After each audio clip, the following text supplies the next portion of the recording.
నిన్న inter result రాగానే ఒక స్టూడెంట్ ఫోన్ చేసి, సార్ నేను ఎగ్జామ్లో ఫెయిల్ అయ్యాను కానీ ఆత్మహత్య చేసుకోలేదన్నాడు. ఇప్పుడు ఎగ్జామ్లో ఫెయిల్ అయినందుకు ఓదార్చాలని లేకుంటే ఆత్మహత్య చేసుకోవాలని ఆనందపడాలి నాకు అర్థం కాలేదు.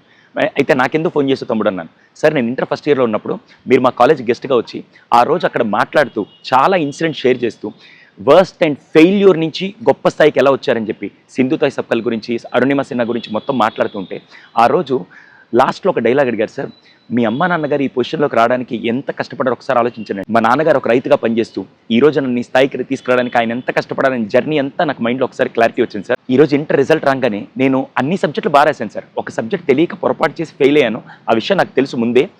రిజల్ట్ రాగానే మా ఇంటి పక్క వాళ్ళు, బంధువులు అందరూ ఫోన్ చేసి మా నాన్నగారిని ఏంటి మీ అబ్బాయి ఫెయిల్ అయ్యాడు, లేకుంటే మా నాన్నగారు అక్కడ కోపంగా నన్ను తిడుతున్నప్పుడు నేను వెంటనే మా నాన్నగారి దగ్గర కూర్చొని ఒకే ఒక మాట చెప్పాను.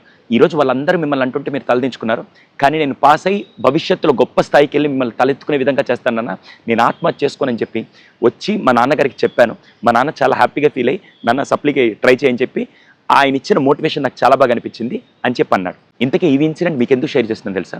ఈరోజు 10వ తరగతి రాగానే చాలామంది పేరెంట్స్ కానీ లేకుంటే సొసైటీ కానీ మార్కులని ఆ ప్రెషర్ తీసుకొని వచ్చి 4 గోడల మధ్య కూర్చొని 24 గంటలు అదే పని చేస్తూ ఉంటే వాడికి ఫెయిల్ అయితే ఇంకేం లైఫ్ కనపడదండి. పేరెంట్స్ అందరినీ రిక్వెస్ట్ చేస్తున్నాను, ఎప్పుడైతే మీరు పిల్లలకు కూర్చోబెట్టి అప్పుడప్పుడు ఇన్స్పైరింగ్ ఇన్సిడెంట్స్లో ఫెయిల్యూర్ నుంచి సక్సెస్కి వచ్చిన వాళ్ళు లేకుంటే వర్స్ట్ సిచ్యువేషన్స్ నుంచి వాళ్ళు ఎలా ఫైట్ చేసి వచ్చారని చెప్పి మీరు చెప్తూ ఉంటే పిల్లలకు ఒక ఫ్యూచర్, ఒక హోప్ కనపడుతుందండి. ఇక్కడ ఫెయిల్ అవ్వడాన్ని ఎంకరేజ్ చేయడం కాదండి, కానీ వాళ్ళకి ఫెయిల్ అయితే ఆగిపోకూడదన్న విషయాన్ని మాత్రం నేర్పాలి.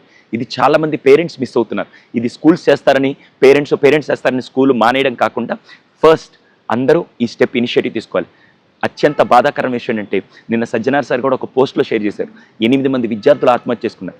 రిజల్ట్ వచ్చినప్పుడల్లా ఎందుకు చనిపోతున్నో తెలియకుండా చనిపోతే ఆ కడుపు కోత, నరక యాతన తల్లిదండ్రులు ఎంత అనుభవిస్తారో పిల్లలు కనుక అర్థం చేసుకున్న రోజు ఏ స్టూడెంట్ కూడా ఆత్మహత్య చేసుకోండి.